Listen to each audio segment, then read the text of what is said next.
بسم اللہ الرحمن الرحیم. ناظرین السلام علیکم. میں ہوں آپ کا میزبان صابر شاکر وفاقی دارالحکومت اسلام آباد سے.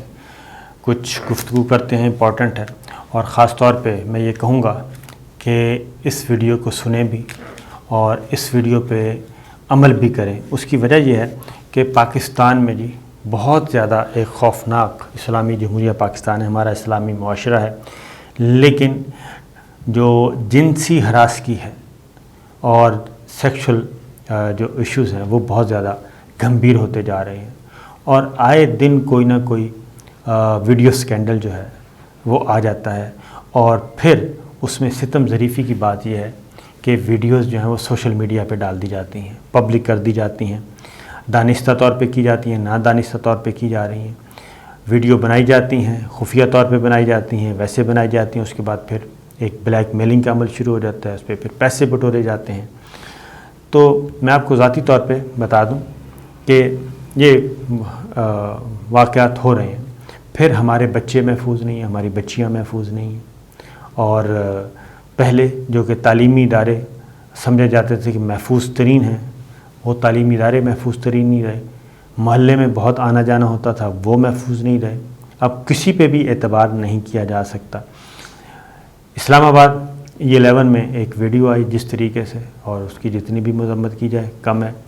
اس کی وہاں سے اب یہ تازہ سلسلہ شروع ہوا، انویسٹیگیشن شروع ہو گئی، اور اس میں پھر خواتین کی بے حرمتی بہت زیادہ معاملہ. پہلے سیالکوٹ والا ہوا، پھر پنڈی میں ہوا جو پرس چھیننے کا واقعہ ہے.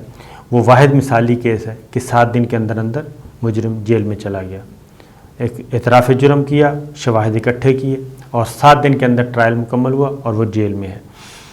وزیر اعظم عمران خان اس معاملے میں بہت زیادہ تشویش ہے، ان کو کنسرن ہے. میری جو لاسٹ 3 ان سے ملاقاتیں ہوئیں مختلف مواقعوں پہ، ٹھیک ہے، تینوں ملاقاتوں میں ان کا جو کنسرن تھا وہ یہی تھا کہ یہ انہوں نے کہا کہ صاحب یہ چیز جو ہے ہمارے معاشرے کو کھا رہی ہے. قصور کا واقعہ دیکھ لیں، سیالکوٹ کا واقعہ دیکھ لیں، E11 والا دیکھ لیں.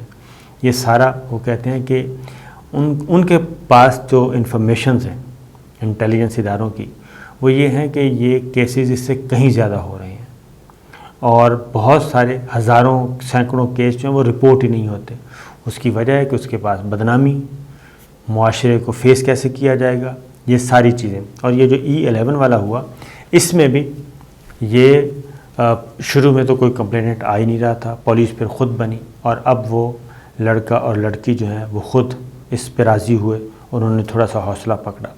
اور وزیر اعظم عمران خان اس میں براہ راست اس پہ دلچسپی لے رہے ہیں، اور انہوں نے IG کو فون بھی کیا، IG اسلام آباد کو، قاضی جمیل کو. اس کے بعد ان کو بلایا بھی اور ان سے یہ کہا کہ اس کیس کو مثالی بنائیں، اور یہ رول ماڈل ہونا چاہیے اس کیس کا پروسیکیوشن، اس کیس کا فیصلہ. تو یہ چیز ہو رہی ہے، اور اس لیے یہ ہمارے والدین کا بھی خیال ہے، والدین کی بھی ذمہ داری ہے، بہن بھائیوں کی بھی ذمہ داری ہے کہ وہ اپنے بچوں کو، اپنی بچیوں کو سمجھائیں بھی اور ان کو بتائیں بھی، ان کو اویئر بھی کریں، ان کو خبردار بھی کریں، اور ان پہ نظر بھی رکھیں.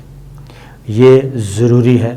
اور اگر یہ نہ کیا گیا تو یہ جو سیکشل معاملات ہیں یہ بالکل ہمارے معاشرے کو تباہ کر دیں گے، کیونکہ ہمارا معاشرہ جو ہے وہ ایک دینی معاشرہ ہے. اور اس کے بعد ہمارا مغرب بھی بالکل اس معاملے میں تباہ ہو چکا ہے، اور وہاں پہ مادر پدر آزادی نے وہاں کا ستیہ ناش کر دیا، خاندانی نظام ان کا تباہ ہو گیا. تو وہی چیز ادھر بھی غیر محسوس طریقے سے، غیر اعلانیہ طریقے سے مسلط کی جا رہی ہے. پھر میں ایک اور بات بھی کہوں گا کہ ورنہ اسلامی جمہوریہ پاکستان اسلامی ملک ہو جہاں پہ 99% آبادی مسلمانوں کی ہو، تو یہاں پہ نائٹ لائف کا کوئی تصور نہیں ہے، لیکن نائٹ کلب بھی چل رہے ہیں غیر اعلانیہ طور پہ، اور بہت دفعہ پولیس ریڈ بھی کر چکی ہے. اور جب پولیس ریڈ کرتی ہے تو اس کو بھی پھر دبایا جاتا ہے. تو یہ ساری چیزیں ہو رہی ہیں، تو اس پہ احتیاط بہت ضروری ہے. تو اگلی خبر یہ ہے جناب، جو اسی طریقے سے 3-4 معاملات جو ہیں وہ بہت ضروری ہیں کہ ان کو کنٹرول کیا جائے۔ اب ہے جی غیر ملکیوں کی رجسٹریشن، اگلی خبر کہ تمام غیر ملکیوں کو رجسٹر کیا جائے گا اور ان کی رجسٹریشن کی جائے گی، کیونکہ 40-50 ہزار جو ہیں وہ غیر ملکی پاکستان میں آئے اور ان کا کوئی اتا پتہ نہیں کہ وہ کہاں ہیں، وہ کدھر ہیں۔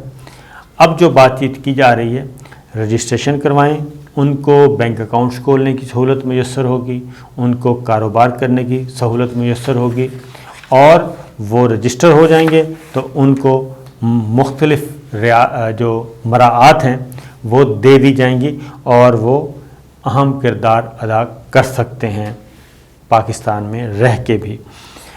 تیسری خبر یہ ہے کہ برطانیہ سے خبر آئی ہے، بہت ہی اچھی خبر، اور وہ ہے کہ رکن پارلیمنٹ ہیں برطانیہ کی، اور انہوں نے یہ کہا ہے کہ پیغمبر اسلام کی گستاخی پر سزا کا قانون بنانے کا مطالبہ انہوں نے کیا ہے۔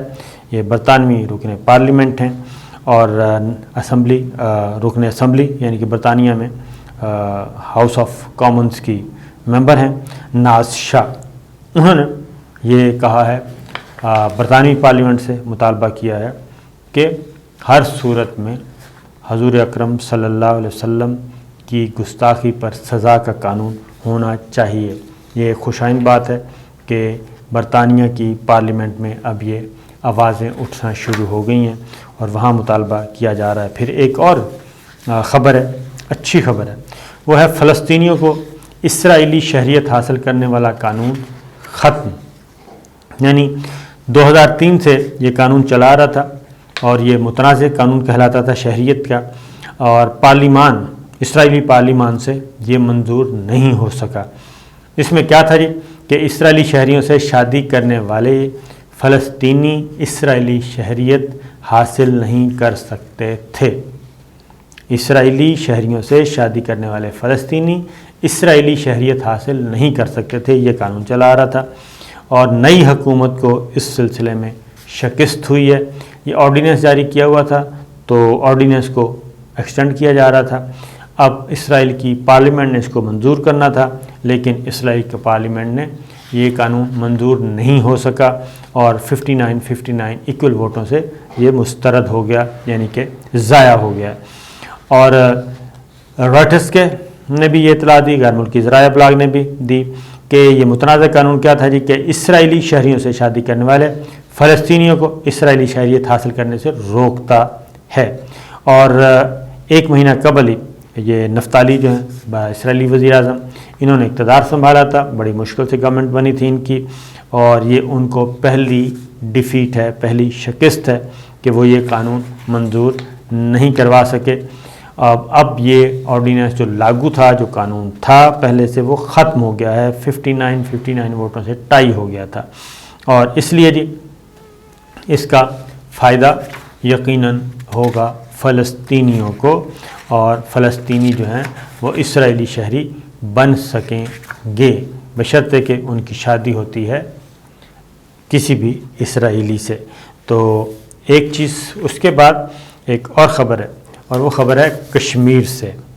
کشمیر سے خبر یہ آئی ہے کہ OIC جو ہے اسلامی ممالک کی تنظیم، انہوں نے یہ کہا ہے کہ وہ ثالثی کرنا چاہتے ہیں کشمیر پہ، دونوں ملک راضی ہوں تو ثالثی کے لیے تیار ہیں۔ پاکستان نے OIC کی سیکرٹری جنرل کی اس پیشکش کو ویلکم کیا تھا اور انہوں نے کہا تھا کہ جی ہم تیار ہیں، اور OIC کے سیکرٹری جنرل کے وزراء خارجہ کے اجلاس کی قرارداد کے مطابق بھارت کے زیر انتظام جموں کشمیر میں وفد بھیجنے کی تجویز پر سخت رد عمل ظاہر کیا انڈیا نے، کیونکہ OIC نے یہ بھی کہا ہے کہ OIC کا وفد جو ہے وہ مقبوضہ کشمیر میں جائے گا اور اس کو جانے کی اجازت دی جائے، اور وہاں پہ انسانی حقوق کی خلاف ورزیاں ہو رہی ہیں ان کو ختم کیا جائے۔ تھوڑا سا جان آئی ہے OIC میں، زیادہ نہیں تو، لیکن انڈیا، دلی جو ہے وہ اس پہ سیخ پا ہے، اور انہوں نے کہا سوال ہی پیدا نہیں ہوتا جی کہ OIC جو ہے وہ ثالثی کرے، ہمیں کسی قسم کی ثالثی نہیں چاہیے، اور اس پہ ہوا ہے، لیکن OIC کی قرارداد موجود ہے۔ دوسری جانب مقبوضہ کشمیر میں حالات جو ہیں کافی عرصے سے جی بہت زیادہ گمبھیر ہیں، اور وہاں پہ جو بہت سارے کشمیری نوجوان جو ہیں وہ ان کی جانیں لی جا رہی ہیں، وہ اپنی جانیں کیا کہنا چاہیے جی جانوں کا نذرانہ پیش کر رہے ہیں، اور یہ کافی سختی ہو رہی ہے کیونکہ الیکشن کروانا چاہتی ہے انڈین گورنمنٹ، مودی سرکار ہر صورت میں ڈی لیمیٹیشن چاہ رہے ہیں، یہ سب کچھ چاہ رہے ہیں، لیکن وہاں پہ سخت مزاحمت ہے اور وہاں پہ حالات بھی کافی دگرگوں ہیں۔ اور دوسری جانب آزاد کشمیر کے الیکشن مہم چل رہی ہے اور ابھی تک بلاول بھٹو کی کسی بات کا جواب، کسی الزام کا جواب مریم صفدر نہیں دے پا رہی۔ البتہ انہوں نے یہ کہا ہے کہ وزیر اعظم عمران خان یہ کھلاڑی ہیں، ان کو کیا پتہ خارجہ پالیسی کیا ہوتی ہے، اور ان کی جانب بلا یہ سارے معاملات خراب کر رہے ہیں۔ لیکن میرا خیال ہے کہ پاکستان مسلم لیگ نواز کو یہ بات زیب نہیں دیتی، شریف فیملی کو یہ بات زیب نہیں دیتی کہ وہ اس طرح کی باتیں کریں، کیونکہ ہر چیز ریکارڈ پہ موجود ہے کہ انہوں نے اپنے دور میں کیا کیا تھا۔ اور اسی لیے جب جواب آتا ہے تو وہ یہی آتا ہے کہ مریم نے کبھی اپنے انکل مودی سے پوچھا کہ کشمیریوں پر اتنا ظلم کیوں ہو رہا ہے۔ یہ ہیں وہ ساری باتیں جو کہ ہو رہی ہیں، چھوٹی چھوٹی خبریں تھیں، میں نے کہا آپ سے شیئر کر لوں۔ آزاد کشمیر کے انتخابات کے نتائج کیا رہیں گے وہ انشاءاللہ اگلے 1-2 دنوں میں آپ کو بتاؤں گا۔ اجازت دیجیے، اللہ حافظ۔